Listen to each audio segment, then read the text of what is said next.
Do not forget my stories, Senua, because your darkness comes from hell, and your fate lies there. They say the burning of a corpse will take you straight to Hela's gate, but gods and the living will follow this path.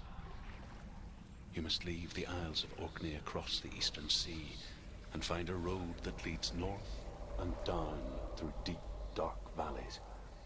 After 9 nights of riding, you will follow a great river and will find a bridge covered in gold. The path to Helheim goes from there, across the River of Knives that flows from the dark world of Niflheim.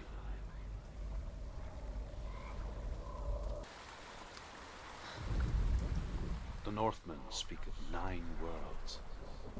The world of men they call Midgard. Sky gods dwell in Asgard. The gods of earth, harvest, wind, and sea dwell in Vanaheim. The good elves dwell in Alfheim. The evil ones dwell in Svartalfheim. The mountain giants dwell in Jotunheim. The fire giants dwell in Muspelheim. Niflheim is the world of ice and darkness. Only the dead dwell in Helheim, and that is where you must travel.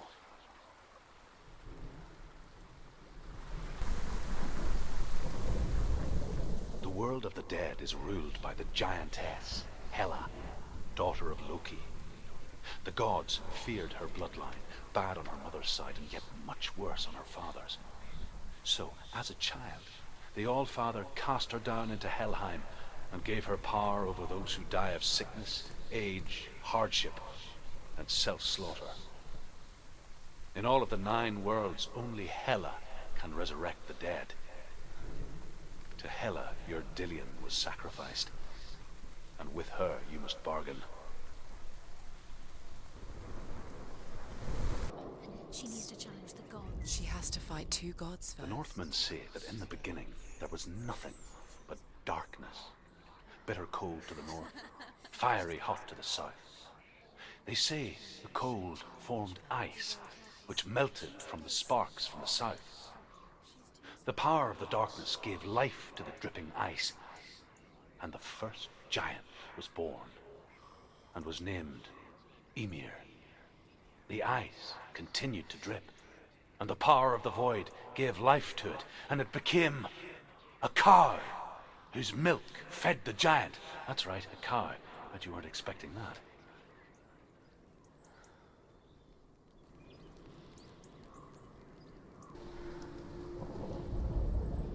Ymir was a frost giant, a being of darkness, and all his sons and grandsons were dark after him. Of his daughters and granddaughters, some were monstrous, but others fair. But there was another who came from the ice. Buri. In shape, he was like a man, big and powerful. His son, Bor, took a fair giant to be his wife, and they had 3 sons. Odin was the eldest, and the Northmen hold him to be the foremost of the gods, the All-Father.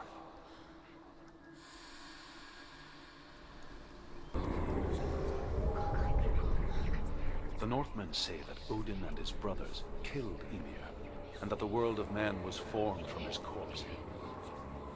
They made his bones into stone, and his flesh into earth, and his blood into the salt sea. They set his skull to be the bowl of the sky, with his brains for clouds. Odin and his brothers caught the sparks flying from Muspel and made them into stars. And to protect the new world from the giants, they used Ymir's great curving eyebrows as walls.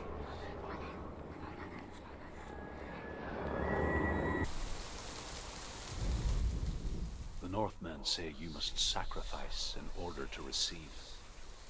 They tell how the runes were revealed to Odin only in sacrifice. He hung himself from the world tree, and he stabbed himself with a spear, and he dedicated the sacrifice to himself. For 9 nights he hung on the tree without food or drink, and at last he saw the runes below him. He gave a cry, and gathered them in his mind and learnt them. Then he fell from the tree.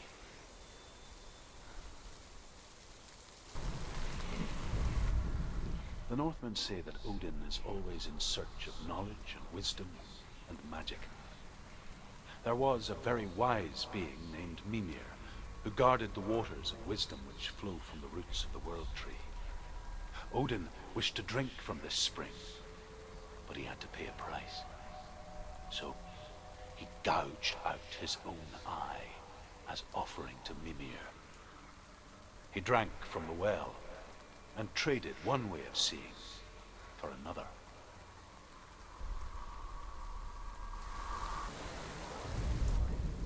The Northmen say that Odin has two ravens. Their names are Thought and Memory, and each day he sends them out to fly all across the world. Upon their return, they perch on his shoulders and tell him everything they have seen and heard. In this way, he learns of things far and wide, and for this reason, he is called the Raven God. Senua, like Odin, you must seek wisdom through thought and memory if you are to succeed in your quest.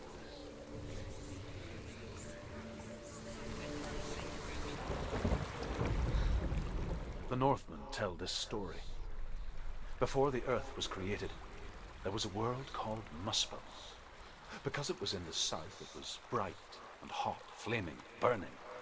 Sparks that flew out from Muspel became the stars. Other sparks melted ice in the frozen world of Niflheim, creating the body of the first giant, Ymir. Muspel is one of the 9 worlds, and is now the land of the fire giants, and people from elsewhere cannot endure a journey there. Find your own way. You just have to The find Northmen it. say that the defender of Muspel is called Surt, the foremost of the fire giants. His name means the Black One, because he is like something burnt. The Northmen believe that he sits at the border of Muspel with his flaming sword, and at the end of the world he will leave his post. He will travel to Asgard and Midgard, waging war against all the gods. He will be victorious, and then burn the whole world with fire.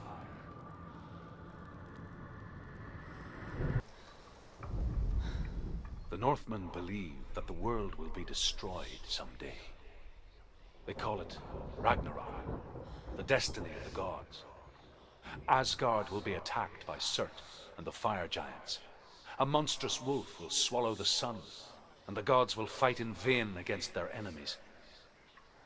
There is nothing they can do to prevent it, but Odin ever seeks knowledge and magic, hoping to find a way to postpone that dark day.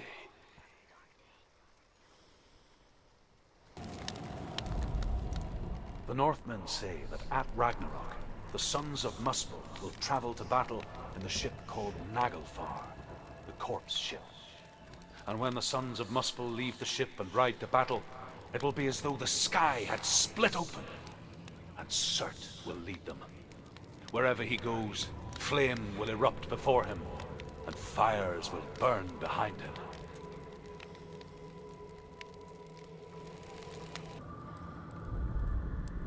The Northmen say that what we see as a rainbow is the bridge that goes from the world of men to the world of the gods. For now, they say, the frost giants and the mountain giants cannot cross it. But they say that when Ragnarok comes, not a thing in this world will be safe.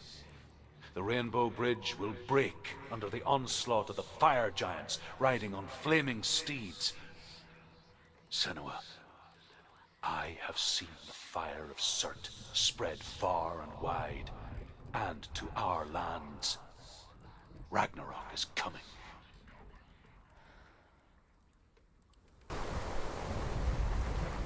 However you come to the gold-covered bridge that leads to Hell, you may find it guarded by a giantess. She will ask your name, she will ask your lineage, she will ask your business. The Northmen tell of the warrior woman Brynhild, who leapt into fire and rode to Hell to join her slain love Sigurd, and is challenged by the giantess.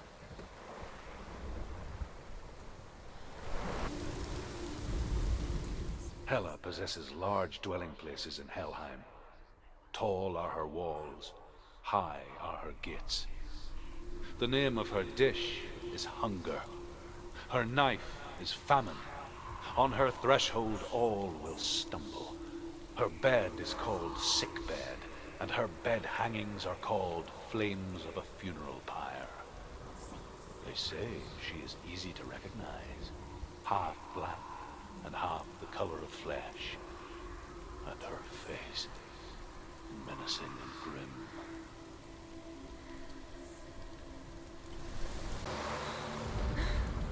The Northmen tell of a great hero. His name is Sigmund. His father's hall was built around a great tree, and one day Odin comes and thrusts a sword into the tree, a gift to whomever can release it. Many try, but the sword only comes out at Sigmund's touch. His brother-in-law, King Siggeir, wants it, but Sigmund refuses him, so King Siggeir plots revenge. He invites Sigmund and his brothers to a feast, but when they arrive, they are met with an army, not a warm welcome. King Siggeir captures Sigmund and his brothers, steals his coveted sword, and readies them for execution.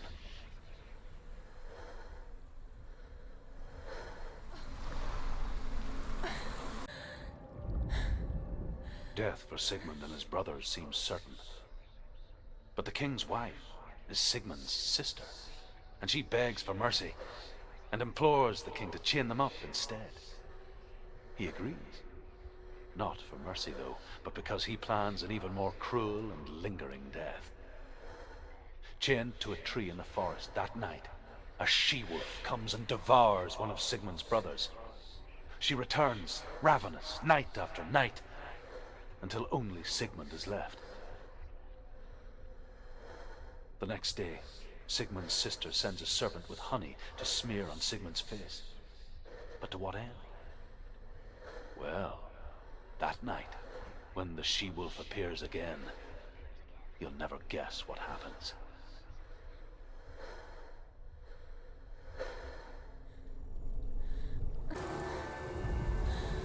As the she-wolf licks the sweet honey from Sigmund's face, he bites the wolf's tongue. The she-wolf pulls away, but Sigmund holds on. The chains break, and he is free. After his escape, Sigmund lives like us, hidden in the forest. His enemy, King Siggeir, believing him dead, as his sister plots revenge.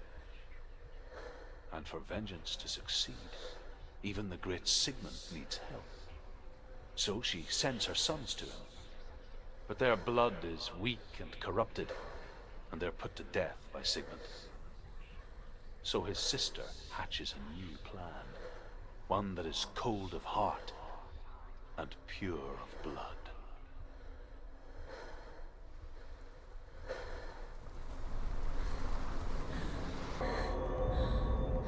Sigmund's sister trades shapes with a sorceress, and in disguise, she lies with her own brother. She gives birth to a son named Sinfjotli. After a time, she sends him to the forest to Sigmund. He tests the boy and finds him strong and fearless, and so they go to take their vengeance on King Siggeir. But luck is not on their side. They're captured, and Siggeir has them buried alive.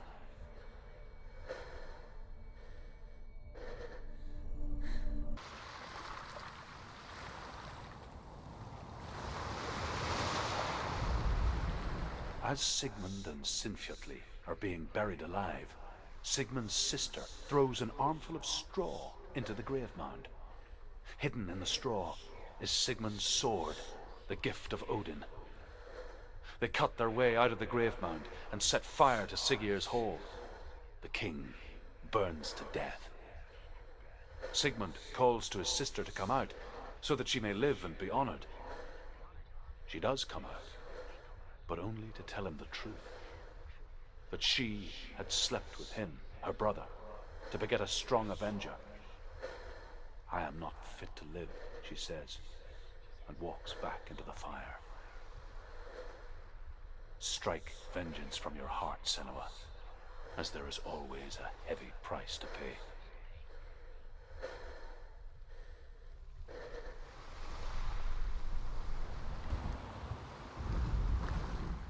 And here is the end of Sigmund's story. He was a fierce and great warrior who fought many battles. But one day, an old man came onto the battlefield. Although shadowed by a hood, Sigmund saw that he only had one eye. The man raised his spear, and Sigmund struck at it with his sword, but the sword shattered into pieces. Sigmund then knew that this was Odin, and thus that victory could not be his. He bowed his head and accepted his end. Dying, he tells his wife that she is with child, and that her son will one day make a great weapon out of the fragments of his sword. The sword named Gram.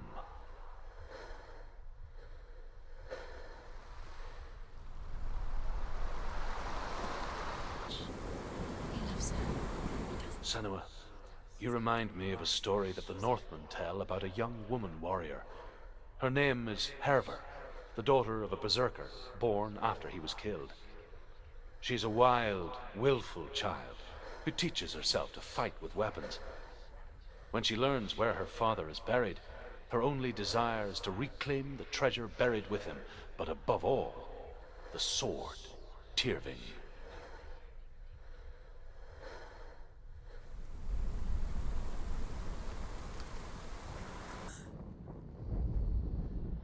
Hervor disguises herself as a man to join a band of warriors, and soon becomes their leader. When they come to the island where her father is buried, her men do not want to go ashore. They say that evil haunts the island, and that it is a worse place by day than other places are by night. Fearless, she lands alone. There are many grave mounds, and all of them have ghostly flames burning over them.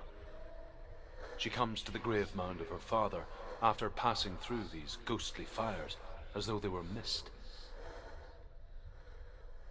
The flames I passed through were real enough. Damn the Northmen to hell.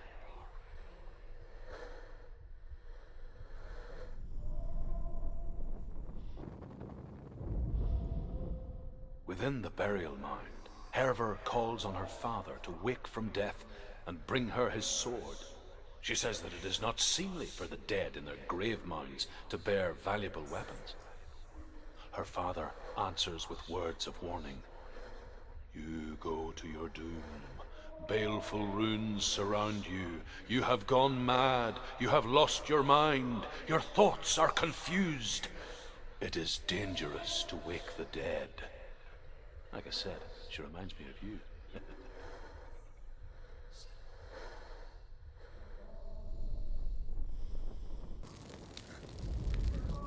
Hervor ignores her father's warnings. The grave mound opens, and it seems to be full of fire. Again, Hervor demands her inheritance, but her father warns her that the sword is cursed and would be the bane of her family. But he relents and brings her the sword. She leaves the island with it, but the curse holds true, and death would follow in the years to come. And so, Senua, the misdeeds of a father have cursed his daughter.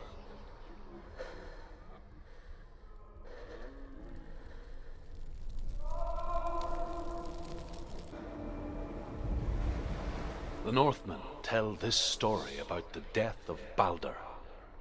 It begins with dark dreams. Night after night, Baldur dreams of his own death, and the gods fear for his life. So Baldur's mother makes everything in the world, fire, water, iron, stone, earth, wood, beasts, birds, serpents, poison, sickness, swear an oath not to harm her son. One by one, they each make their vow. Neither weapons nor wood will injure him, Baldur's mother boasts. Only Loki, father of Hela, the mistress of death, is not amused.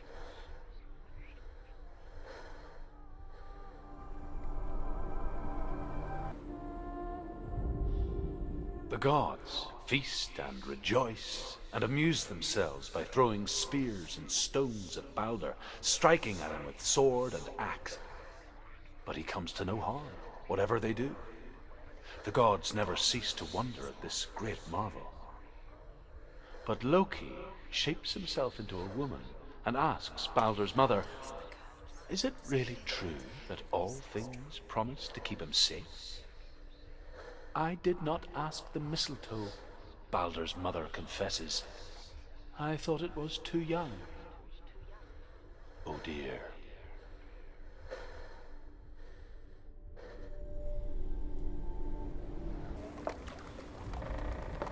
Loki makes a dart out of mistletoe and goes to the gods as they throw things at Balder. The blind god, Huth, was there. Loki asks him why he wasn't taking part. Huth says, "I cannot see where Balder stands, and even if I could see him, I have no weapon." Loki replies, "Here is a wand. I will tell you where he stands." And Huth throws the mistletoe at Balder. It pierces through him, and to everyone's horror, Balder is killed. And for this, Huth is slain.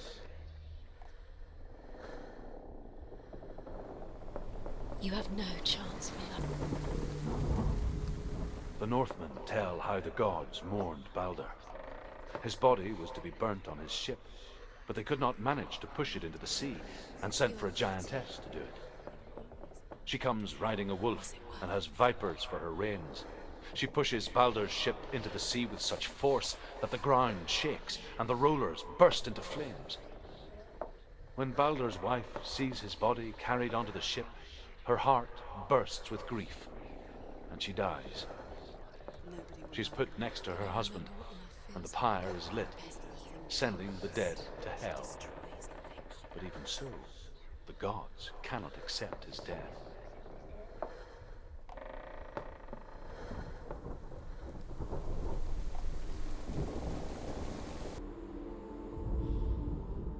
Overcome with grief, the gods send Hermod to ride to Hell and ask Hela to let Balder return home. All the gods are weeping, he says. "Are they?" asks Hela. "We shall see if he is truly missed. If everything in the world will weep for him, he shall go back to the gods. But if even one thing refuses, Balder stays with me." The gods send messengers everywhere. "Weep for Balder! Weep him out of hell!" And everything wept. Men, beasts, earth, stone, trees, metal, everything. Except for a giantess they found in a cave. "Balder was never my friend," she says. "Let Hel keep what she has." The Northmen say that the giantess must have been Loki in disguise.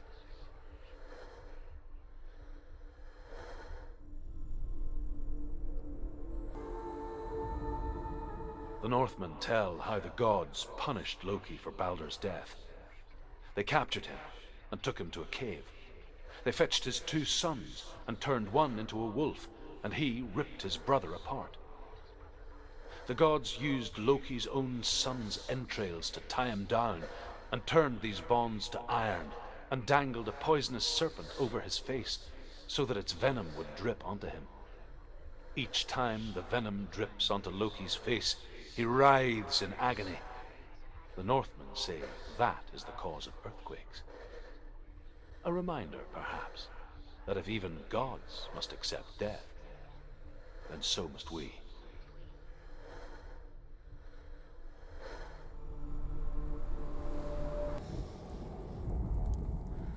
The Northmen speak of a death moon, a light shaped like a half moon that appears inside a house and goes around the walls. I once saw the death moon appear at a farm, and first the shepherd died, then a guest died, and then the farm hands, and then the farmer and 6 of his men drowned at sea. But that is not the end of it, because the dead return to haunt the living. If you see the death moon, then beware. because there will be death in that house.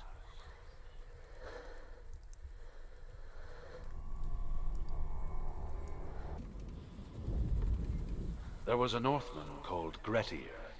Big, red-haired, immensely strong. But he was afraid of the dark. It happened one night that an undead creature came to his house to drag him outside into darkness and kill him. He resisted with every ounce of his strength. He clung to the doorframe, but it gave way, and they spilled out of the house, and the monster fell back, and the moon shone down on its ghastly face. Grettir, terrified, cuts off its head, but is cursed forever. From that moment on, wherever he was, he would see those hideous eyes staring back at him. Sometimes we allow our own fear to haunt us to our grave.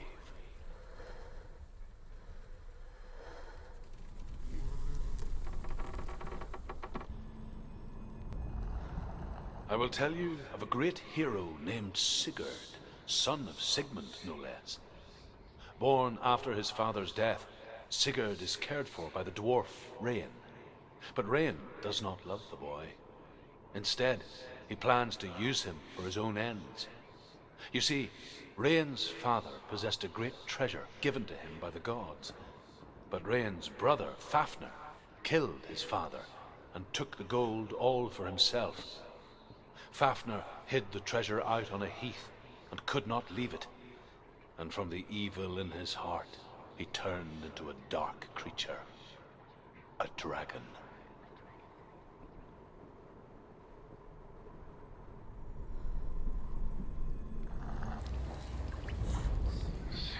Rain the dwarf's sole desire is to possess this dragon's accursed treasure, and he uses Sigurd to reclaim it.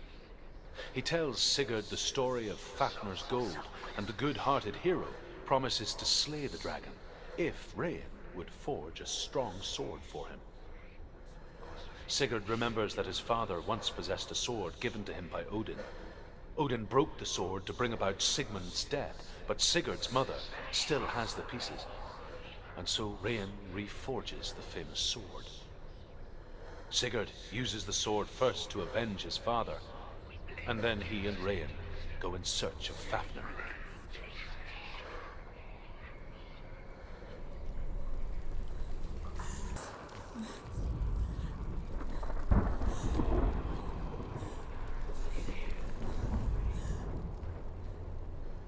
The dragon Fafnir is so large and deadly that it would be impossible to kill him face to face. But each day, Fafnir crawls across the heath to find water. So Sigurd digs a pit in the dragon's path and lies in wait in it. When Fafnir slithers overhead, Sigurd sinks his sword into the dragon up to the hilt. Sigurd leaps from the pit, and Fafnir sees his killer. He warns Sigurd that the treasure will lead to his death, as it led to the death of all who owned it. Sigurd replies that death comes to all men, and every man would want to be wealthy until that day. And he takes the treasure.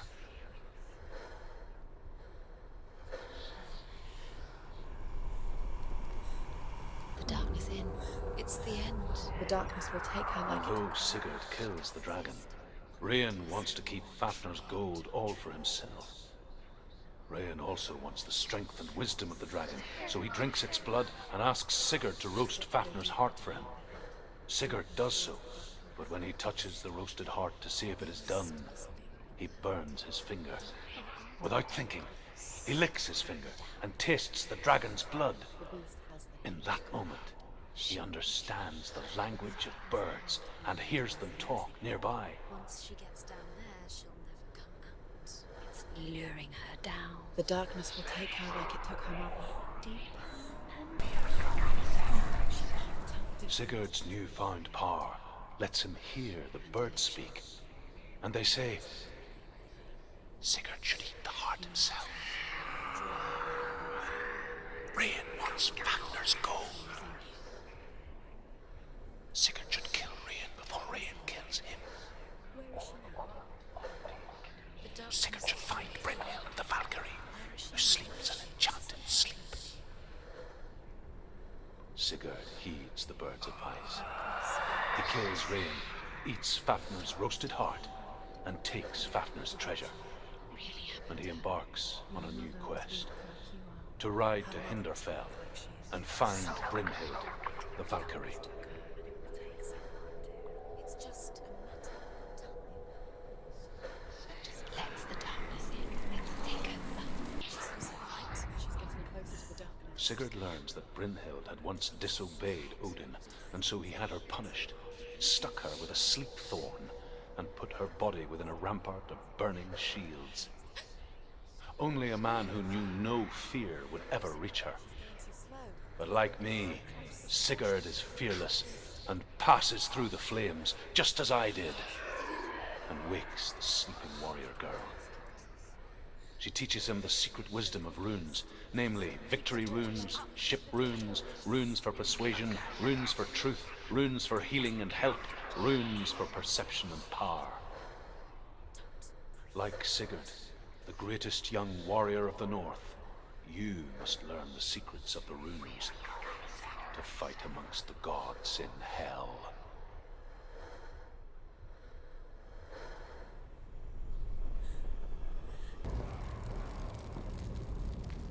The Northmen say the world will come to an end. They call this Ragnarok, the destiny of the gods. First, there will be a terrible winter, 3 years long. Then, mankind will turn on itself. Brothers will fight each other to the death, and people will forget what they owe their kindred. Times will be hard. Crimes will be great. It will be an age of axes and swords. The wind will blow through abandoned halls. Wolves will walk where children played. The world will fall into ruin.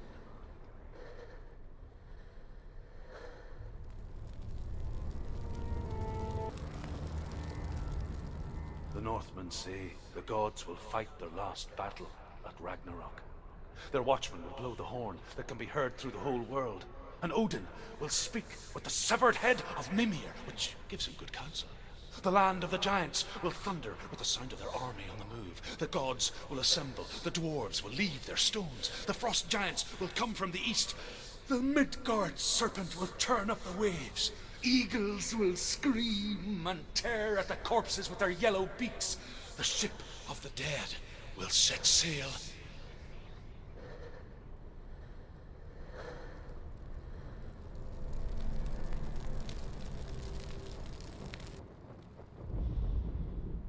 The Northmen say that at Ragnarok, the gods will face a ship full of their foes, which Loki has steered to Asgard. It carries the fire giants, the wolf that will eat the sun, and all kinds of dark creatures. Surt will join them with his sword of fire. The cliffs will crash. Trolls will walk the land. Men will tread the road to hell, and the heavens will split open.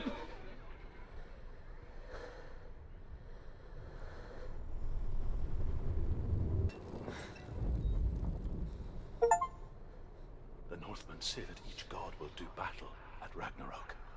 Odin will fight the monstrous wolf and be killed, but his son will avenge him and plunge his sword into the heart of the beast. Freyr will face Surt, but he had given his sword away for love, and without it, he cannot defend himself against the flames. Thor will smite the Midgard serpent to no avail. The sun will grow black, the earth will sink into the sea, the stars will disappear, fire and water will meet, steam will shoot up, flames will play against the sky, the heavens and earth and all the world will be burned, all the gods will be dead, and the warriors of Valhalla and the people everywhere.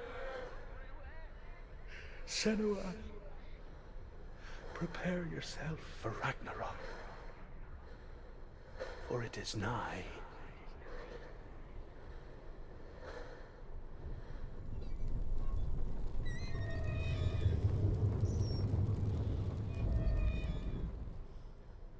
The Northmen say that each god will do battle at Ragnarok.